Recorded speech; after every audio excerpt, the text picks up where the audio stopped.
All right, how's everybody doing out there today? This is Gold Pilled here with the Gold Pilled stream, and this video I'm going to talk about the World Economic Forum and kind of how it connects with BlackRock here. And my last video was about BlackRock and Vanguard, and I seen a lot of discussion and coverage of the World Economic Forum, and BlackRock has ties to that World Economic Forum. So I thought I'd dive into the WEF here a little bit because, like I said, it's getting quite the publicity in the truth community. The World Economic Forum is, and I think there's a reason for that, and it's not the what like the obvious reasons one might think.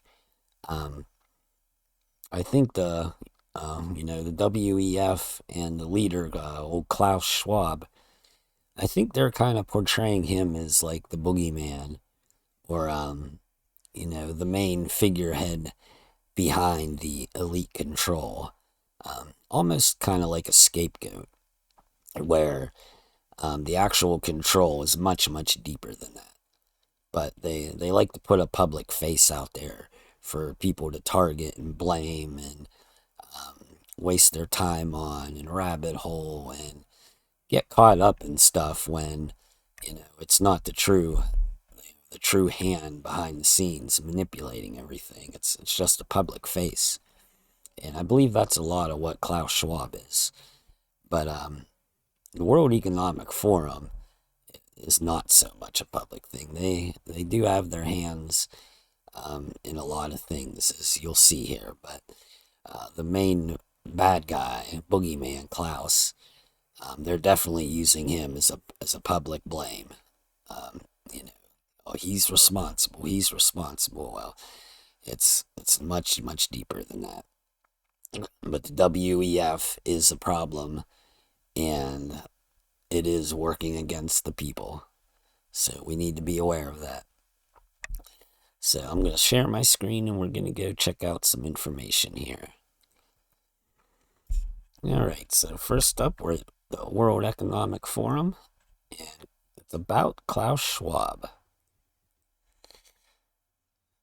So it's Professor Klaus Schwab, born in Ravensburg, Germany, 1938. And he founded the forum in 1971. And it's all about management of modern enterprise, pretty much, is what he wants. And he champions the multi-stakeholder concept since the forum's inception. And it has become the world's foremost platform for public and private cooperation. Now, this multi-stakeholder thing is a recurring theme with the forum here in Old Schwab. And when I looked into it, it really seems like a front. Like they're just using this stakeholder, multi-stakeholder thing to get all the businesses and organizations and all different sectors, and industry, to kind of get them agreeing to it and on board their agenda. But the whole stakeholder thing, I don't believe is what it seems. So that's what he champions, this multi-stakeholder concept. And from him championing that, like I said, it's become the world's foremost platform for public and private cooperation. So, and it just goes on to give more history. The Forum of Young Global Leaders, he started in 2004. He has a global shapers community he created. It's all about, manipulating the global economic and social areas. Here's another network of global future councils. And the WEF employs over 700 people, headquartered in Geneva, Switzerland, offices in New York, San Fran, Beijing, and Tokyo. So they got offices in all the different worldwide areas to have an impact. And his recent book, The Fourth Industrial Revolution, we're going to take a little more look at that. And here's Klaus Schwab's honors. He's received numerous honors. Listen to these honors. He has 17 honorary doctorates, which is, they just give them to you. It's an honor. National Medals of Honor, including the Grand Cordon of the Order of the Rising Sun. That's from Japan. The Grand Cross with Star of the National Order of Germany. Knight of the Legion d'Honneur of France. He was knighted by Queen Elizabeth II. Knight Commander of the Order of St. Michael and St. George. So tell me those honors don't sound cultish. I'm sure he's a member of many, many secret societies. So I really don't care about old Klaus's history. All you know is he's a douchebag carrying out the elite's agenda, and we should not support him. But he's the boogeyman face, so we had to look at him. So here is Fourth Industrial Revolution book. This has got a lot of coverage in the truth community. And what this whole principle is the Fourth Industrial Revolution is a digital revolution.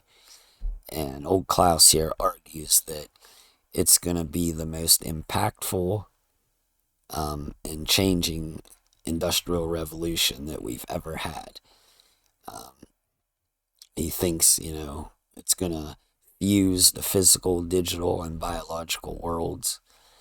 And it's going to affect all disciplines, economies, industries, and governments. And even challenging ideas about what it means to be human. So that's how far, he wants this industrial revolution to go. And it encompasses AI, supercomputers, DNA sequencing, wearable sensors, microchips, all kinds of stuff they got planned. 3D printed organs.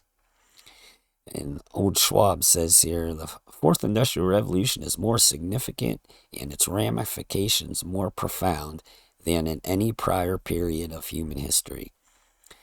So they have big plans for this digital revolution. And the plans are not good. That's why they have BS business plans or white papers like multi-stakeholder,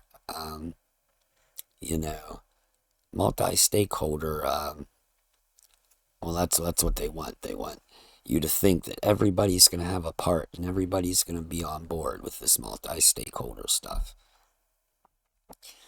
So that's the book here.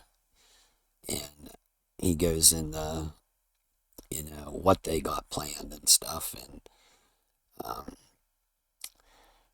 this right here, this is another lie. It says, Schwab offers bold ideas on how to harness these changes and shape a better future. One in which technology empowers people rather than replaces them. Progress serves society rather than disrupts it. And in which innovators respect moral and ethical boundaries rather than cross them.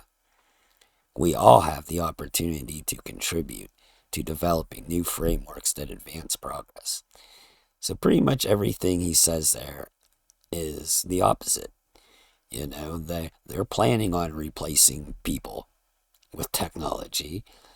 They're planning on disrupting society rather than progressing it. And they are crossing moral and ethical boundaries rather than respecting them. So pretty much anything that they lay out as their plan or beliefs or values, it's the opposite. It's the exact opposite. And then you look here at all the praise.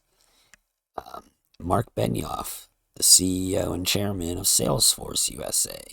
It's a required reading for all his leadership. Here you got Facebook COO and founder of Lean.org. I just love the Fourth Industrial. Muhtar Kent, chairman and board CEO, Coca-Cola. Raphael Reif, president, Massachusetts Institute of Technology, MIT. Carl Henrik Samenberg, chairman, BP, United Kingdom. All of us are truly excited about the Fourth Industrial Revolution and the changes it will bring to our companies. Yeah, they're all excited. They're either all on board or they're all duped by the World Economic Forum's sales pitch. And it seems like this Salesforce is quite a big company taking over in the digital realm of like jobs and stuff. So here's still on the World Economic Forum website. It's their mission. And the forum engages the foremost political, business, cultural, and other leaders of society to shape global, regional, and industry agendas. So that's their mission, is to engage all the industry areas and political areas, cultural areas, and shape the global, regional, and industry agendas. They're pretty much, behind or creating the Fourth Industrial Revolution, the way they see it, the way they want it to pan out. It was 1971 they established for a nonprofit. It is independent, impartial, and not tied to any special interests. Well, that's a lot of BS. The forum strives in all its efforts to demonstrate entrepreneurship in the global public interest while upholding the highest standards of governance. Moral and intellectual integrity is at the heart of everything it does. I'm sure moral and intellectual integrity is at the heart of everything they do. Our activities are shaped by a unique institutional culture founded on the stakeholder theory, which asserts that an organization is accountable to all parts of society. So there's that stakeholder theory. They play it out like, it's not just shareholders, that should be controlling a company. It's stakeholders, which expands that exponentially. It could be, goes to the employees. Anybody that has the littlest bit of stake in that company is considered a stakeholder. So they act like everybody, with the littlest bit of stake in a company, has a right to have their voice heard and, decisions, say so in decisions and stuff. And it's a good spiel, to get people on board, from the littlest person up to the CEO and above, they all get their say so and they all participate, and it's so wonderful because everybody's involved, and it's not a dictatorial thing. That's just all made up to get people on board and get people participating in this plan. The institution carefully blends and balances the best of many kinds of organizations from both the public and private sectors, international and academic. We believe that progress happens by bringing together people from all walks of life who have the drive and the influence to make positive change. More like bringing together people from all walks of life who are willing to abide by and support our agenda and carry it out. And then it says, why does our work matter? Our world is an interconnected system straining under the burden of its own complexity. We see numerous factors combining to make the global environment more unpredictable and difficult to navigate. In global governance, we see the post-war balance between nation-states and the institutional framework that work to manage it disintegrating. So they think the current system we have, the global world, global governance after World War II, they think it's disintegrating. So in its place, we see the emergence of new geoeconomic competition, new regionalism, and new actors. Meanwhile, technological change is disrupting our economies and changing the nature of our globalized world in ways that are both unpredictable and complex. We will witness more technological change over the next decade than we've seen in the last 50 years. And it says about the advances in robotics and genetics, communication, social sciences. No aspect of global society will be untouched. And it says here about the young generations demanding to be heard.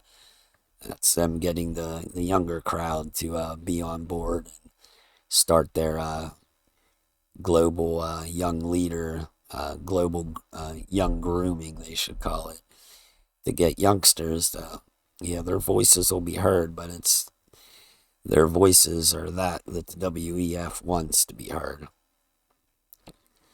Each of these factors and many others require a new kind of institution, one with adaptability, the entrepreneurialism, and the trust of all stakeholders that can bring together people who have the power to make change, to achieve mutual understanding and empathy, to come to common agreement, and, where appropriate, push action forward. As an international organization with no commercial interest, the forum provides a platform for leaders from all stakeholder groups from around the world, business, government, and civil society, to come together. So they're putting this out here as, the forum. The World Economic Forum, we'll just call it the forum from here on out. But they act like the forum is just here to bring everyone together from all walks of life. We're all going to come together and hold hands, and we're just going to create this new and brighter future that works for everyone, the little person and the big corporate CEOs. It's just going to work for everybody, and we're going to be so happy, and everything's going to run so smoothly. That's the whole image they portray here. So if you go and look at what this stakeholder theory is, I went and Googled it to get a little better idea here. The stakeholder theory is, it's a theory of organizational management and business ethics that accounts for multiple constituencies impacted by business entities, like employees, suppliers, local communities, creditors, and others. So, pretty much anybody that has the littlest stake in a company. It addresses morals and values in managing an organization, such as corporate social responsibility, market economy, and social contract theory. And you scroll down here. No, it's not this one. Multi-stakeholder theory, or multi-stakeholder governance. This is another aspect that they do, the multi-stakeholder. And this multi-stakeholder governance is a practice of governance that employs bringing multiple stakeholders together to participate in dialogue, decision-making, and implementation of responses to jointly perceived problems. The principle behind such structure is that if enough input is provided by multiple types of actors involved in a question, the eventual consensual decision gains more legitimacy and can be more effectively implemented than a traditional state-based response. So what they're trying to get at here is that by saying all the stakeholders have a say in something, everybody, they have a say, well, then the resulting solution that's created the problems and, questions, everybody will be on board with. It's more likely that everyone will accept their solutions because they had a say-so in the decision making. So that's how they're kind of duping people, like, oh, we're gonna have a one world government in digital currency, and we're doing this because, we did the multi-stakeholder governance and everybody had a say so and everybody was supportive of it. And so this solution we're doing is, you're going to accept it because that's what everybody wants. And of course that won't be the case, but that's how they portray it. That's how they're going to pass off all this dictatorial kind of agenda system they have in plan. They're going to say, oh, everybody's been a part, everybody's, had their say, and everybody wants it. And a lot of people just go along with it. It says stakeholders refer to a collection of actors from different social, political, economic spheres working intentionally together to govern a physical, social, economic, or policy area. And they can range from multinational corporations, national enterprises, governments, civil society bodies, academic experts, community leaders, religious figures, media personalities, and other institutional groups. So stakeholders, like I said, could be anybody. And then here is where I scroll down, and the World Economic Forum's Global Redesign Initiative. So they have plans to redesign the global stage.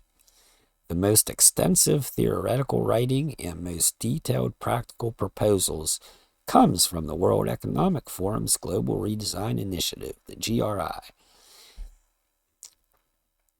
2010, they had a 600-page report called Everybody's Business, Strengthening International Cooperation in a More Interdependent World. Was a comprehensive proposal for redesigning global governance. So that's the one world government that they want, the New World Order. Their report sought to change in fundamental ways the global governance system built since World War II. So, ever since after World War II, they want to create, the one world government. And that's why, it seems that kind of the whole, what I want to say, the whole current, era, society, government, all that really started after World War II. The intelligence communities, infiltration in the social subversion, the active measures, creating the hippie movement and stuff, the what I want to call it, the race, the marching for the Black Lives, the race thing. I'm drawing a blank on that. Just all the societal upheaval of the 60s and going into the 70s created. It was all intentional, clear back after World War II, and it's them building us up and getting us ready to do this fourth industrial revolution. It took them, about half a century to build us up here, and now they're ready to implement the fourth industrial revolution and the one world global governance. And it's the time has kind of come for them to kick it into overdrive here. They almost got all the digital framework needed to carry it out, and they're kind of going full steam ahead here. So that's their plan, and like I said, they're using this multi-stakeholder governance. It was kind of like a mask, to hide their true intentions. I don't think there's anything else interesting in here. But yeah, it's funny that Old World Economic Forum was further down here when I was Googling that. So, and go back to the World Economic Forum website. It's their partners, all their partners. Look how many partners they're partnering up with them. This is just Amazon, Abbott Laboratories, And this is worldwide partners. A lot of these companies aren't even American. So you have all the A's. And you have all the B's. And look, oh, there's BlackRock. BlackRock's a partner, which we're going to get a little more into the BlackRock connection here. Bank of America, Bank of China, Bayer, Barclays. Let's see what C is. Oh, a big old list of C's. D's. Pretty much every letter has that many people. This is all the people they got on board. They're on board with this World Economic Forum agenda. You know, all the big pharmaceuticals are there. The big retail industries, the oil, the tech, Google's on here. They're all partnered up. They're all under the, WEF's, stakeholder theory. And that's how they sell all these companies on it. They think, oh, it's going to be good for my company, We'll have everybody thinking they have a say. And, they'll support our company more and feel like, they're part of it.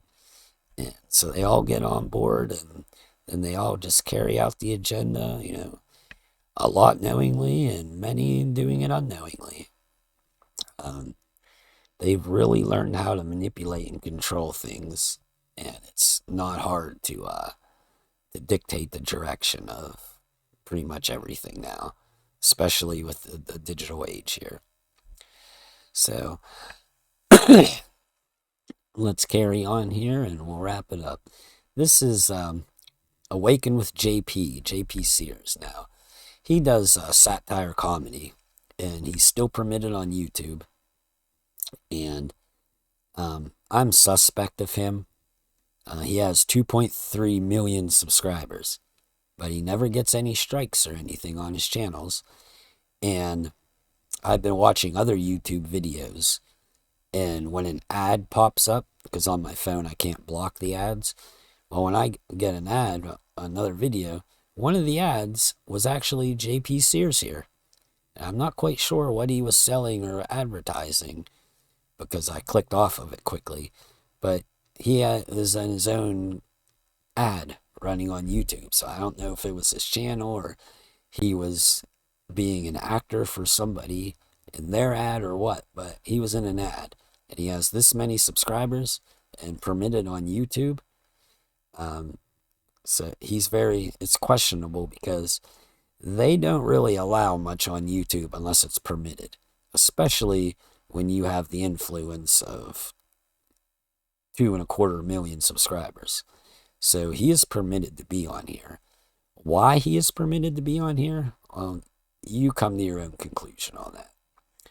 I have my theories, but you figure it out. But he's permitted on here, so the information he's putting out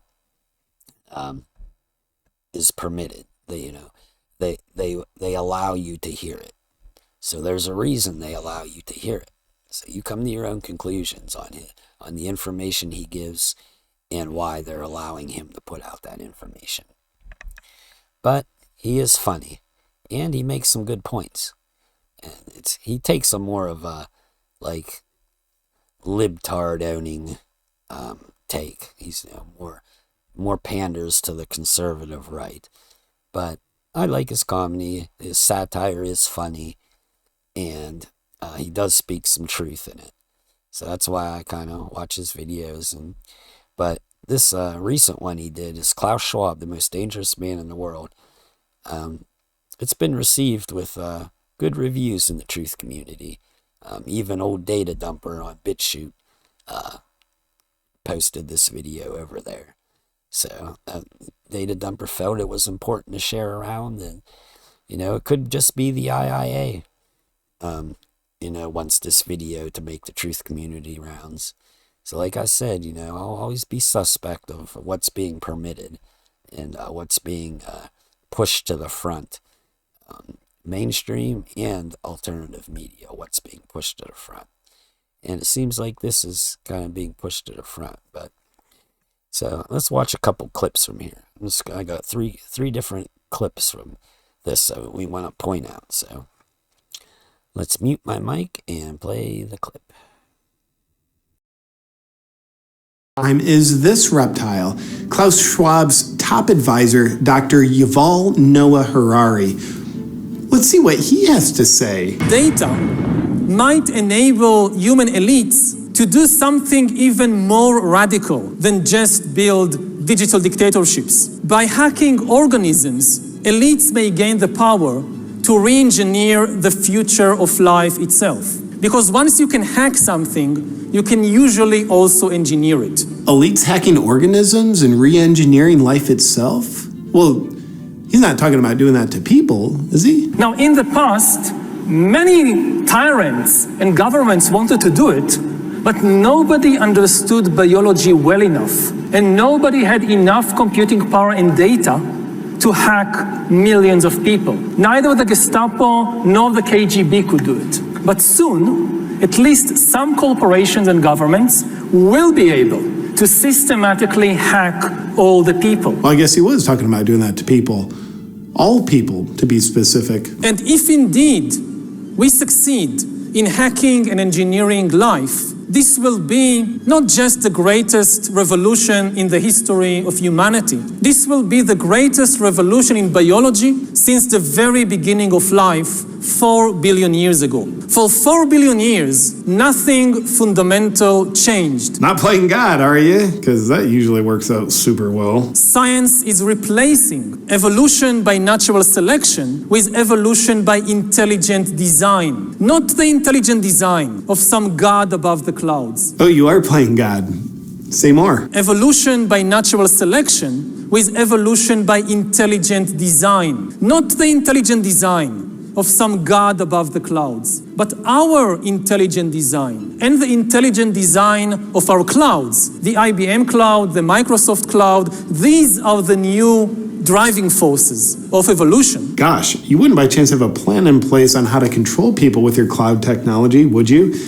And that plan isn't by chance already being implemented, is it? Today, we have the technology to hack human beings on a massive scale. Oh, so you could implement it. In this time of crisis, you have to follow science. It's often said that you should never allow a good crisis to go to waste. Sounds familiar.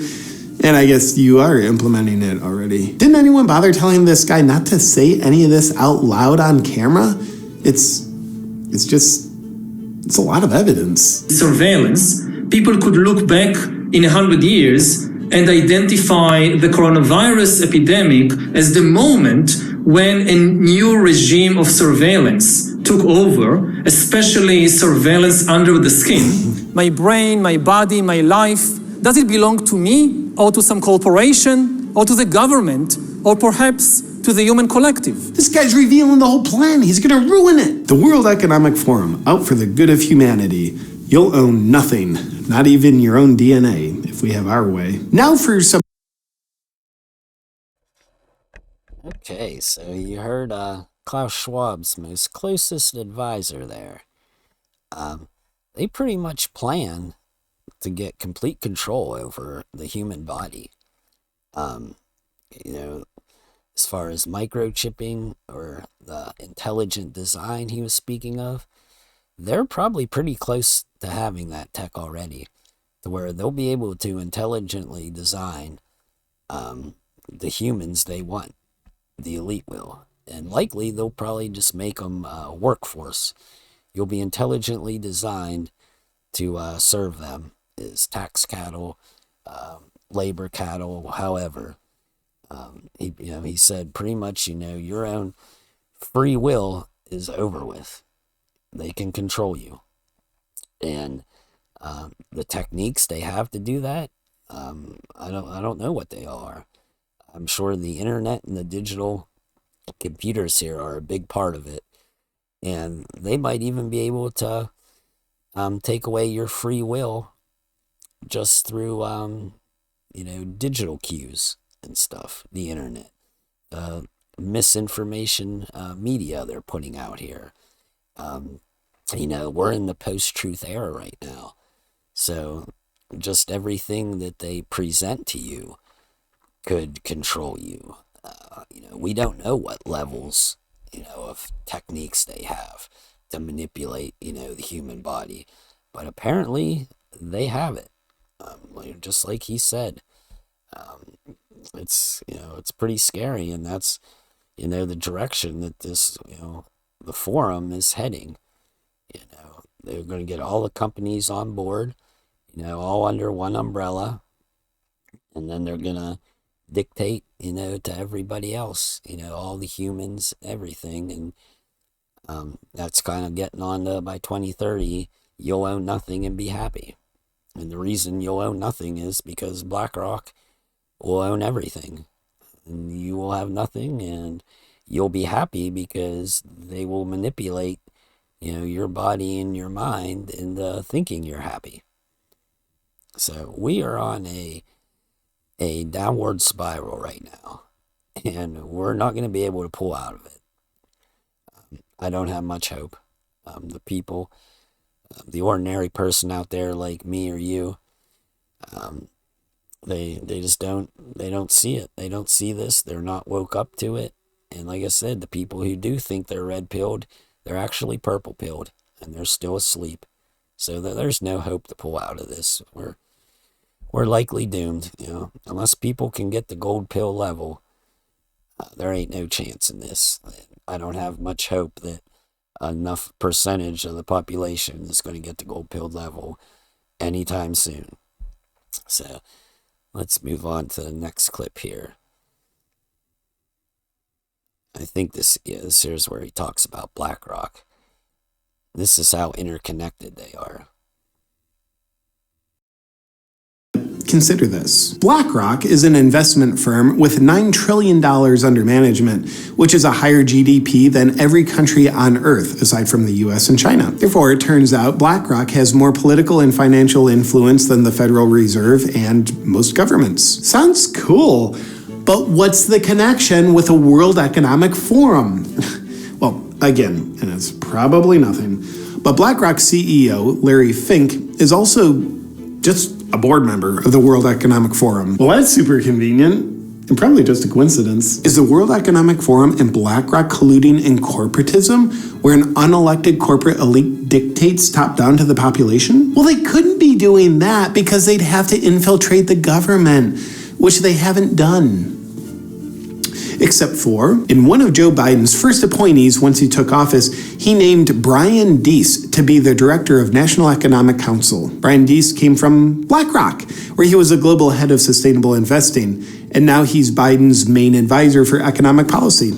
But Biden's making the policy decisions, not the unelected corporate elites at BlackRock and the World Economic Forum. Of course Biden's making all the decisions. Let's not be silly. Oh, look, there's a picture of Biden in the audience at the World Economic Forum. Oh, and also Kamala Harris's chief economic advisor is Michael Pyle.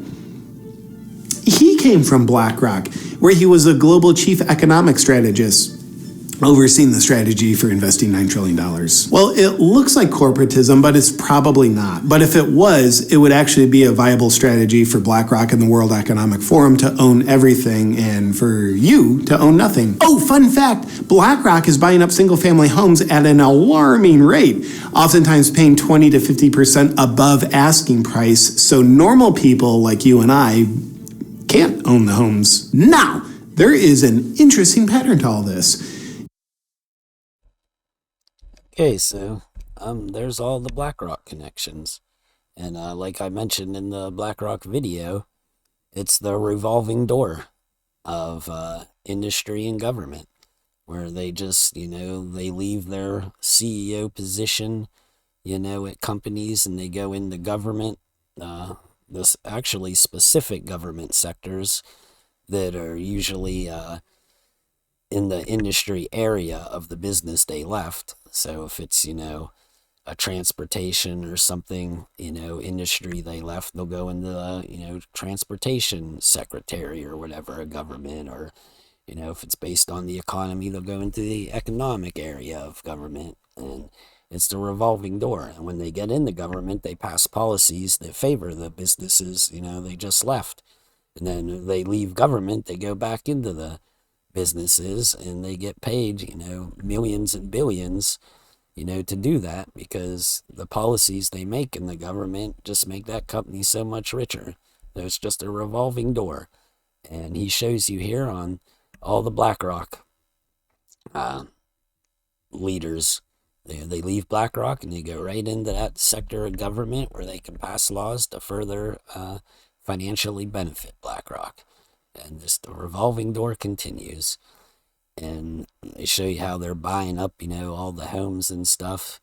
And that's the 2030, you'll own nothing and be happy. Once BlackRock, they almost own everything now, but it's going to keep consolidating, like I talked about in that video. And they're going to consolidate it to where BlackRock, Vanguard, those two, they'll pretty much own everything, and that means everyone else will own nothing. And then the being happy part, well, that's where the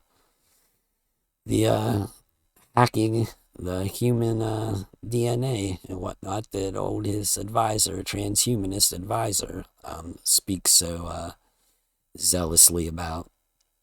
And there's one more clip here. Let's play that.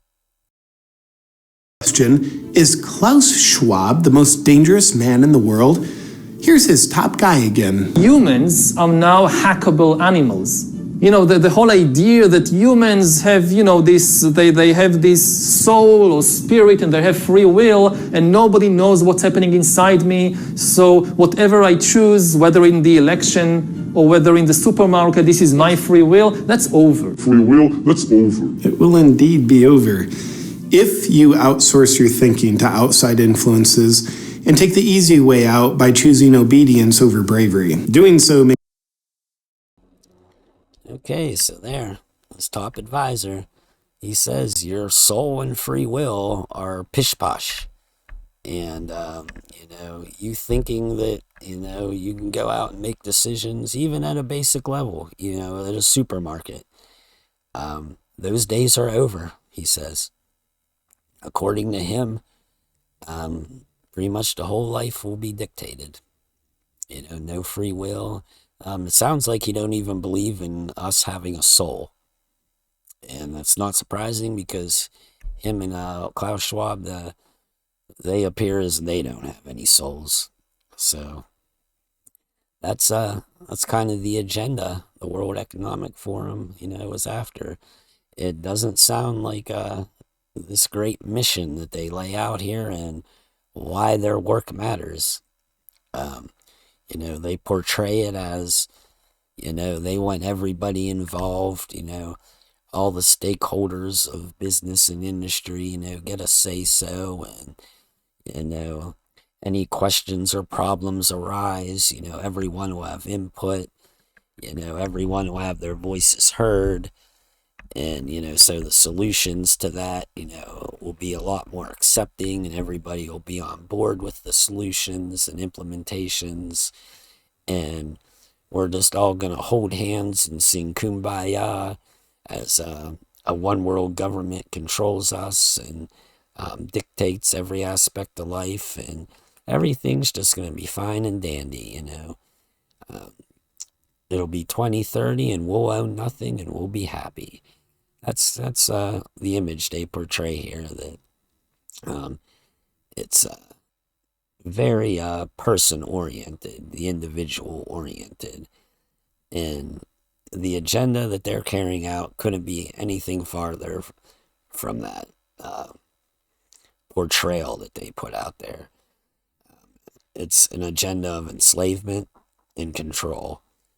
And they want a one-world government. And that government dictates everything down the pyramid. And it's all controlled by the digital technology and the scientific technology that's advancing so rapidly right now.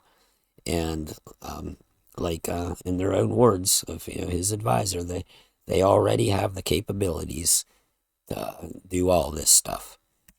So all they need now is to continue creating the framework to do it. And a big part of that is the C-19 era here. the C-19 has allowed them to implement a lot of frameworks that are going to be used in this control and consolidation of worldwide power. And they're still implementing these frameworks. They're still implementing them, and like I said, even if they're not actively using them right now, they're laying the groundwork and getting them in place that when they do need them, snap of a finger, they can be implemented. So keep an eye on this World Economic Forum, and what they're doing, because they do have quite the global control and impact. You've seen all the partners they have. They have all these partners on board, willing to go along with their, agenda. And then they're targeting the young people, that Young Leaders program. They're finding young people with talent and intelligence that they can groom them into their agenda. That way they're fully on board. And so, they're taking the younger generations. They're kind of infiltrating all aspects, because those young leaders that, they groomed into their agenda, now you've seen how many are in positions of power. Pretty much every prime minister or president or whatever of any first world country mainly has been a global young leader under their program. So is it just coincidence that many of their global young leaders, became presidents of countries? No, the odds are astronomical that 2 or even 3 of them would become presidents. But they have like 6 or more that have, become prime ministers and stuff. And that's how much power they have, that, once they get the young people, groomed into their agenda, they have the power to install them in the governments. They have the power to get them elected as prime ministers. So all the governments are completely overtaken and infiltrated. They have the younger people in there. They're younger, so when these old ghouls, these old elite die off, the younger ones are right there to take their place, and they're already groomed. And, they'll just keep the ball rolling, going forward, putting their own people in the positions of power and policy making. And they just have the tentacles, of the spider web reaches everything pretty much now. And, that kind of goes back to old Brendan O'Connell. He's still harping on, we got to play the political game. That's how we do it. We got to play political ball and petition our... You're not going to accomplish anything like that but wasting your time. That's the same hopium crap of QAnon and the Trump train.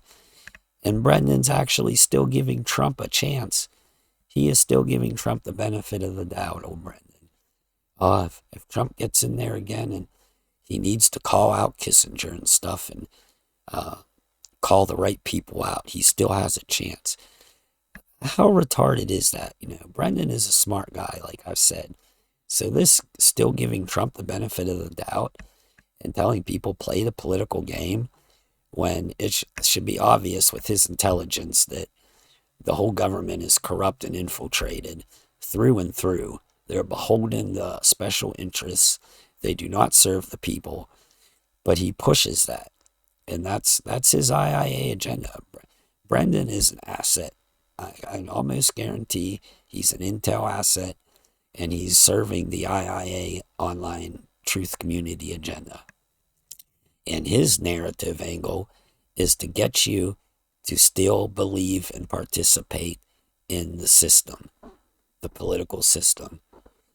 And nothing is ever going to come of it. So that's just occupying your time, giving you hopium, and sending you down a rabbit hole that will never pan out as far as playing the political game. So you got to be aware of that aspect from all angles. The truth community, majority of this current truth community online is intentional and serves a narrative. Majority of it. There's only a very tiny percentage of online supposed truthers making videos and content that are genuine and just genuinely trying to research, discover truths, and share those truths with other people so that they can, expand their awareness. There is very tiny fraction of folks like that out there in the truth community online now. The majority are serving an IIA purpose in one way or another. So you have to be aware of that. Be aware that this World Economic Forum has its fingers in everything, and they're one of the big agenda drivers here currently. Don't get too caught up in Klaus Schwab as the boogeyman face. Like I said, he's just the face. They want you to demonize him and blame everything on him. Meanwhile, the real controllers are behind the scenes. You don't see them. They're not public. They don't point fingers at them. But their agenda is being carried out through this World Economic Forum. So that you do need to be aware of. But don't get caught up in the trees of certain faces like Bill Gates and Klaus Schwab and all the other trees. Take a step back and see the forest. It's a bigger plan. So that's it here for today. I hope you maybe learned a thing or two about the World Economic Forum and their connection to BlackRock and how they have the fourth industrial revolution panning out in their eyes. And they have pretty good control of steering the fourth industrial revolution here, the digital age. They want to take away, your free will, your thinking, your soul. They want to take it all away.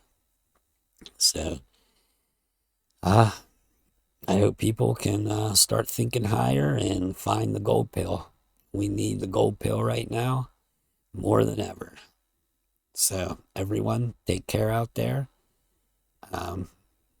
Come back soon. I don't know what my next video will be about, but I'll try to think of something here that's interesting and pertinent information that I feel it needs out there. So, all right, everyone, take care. Peace.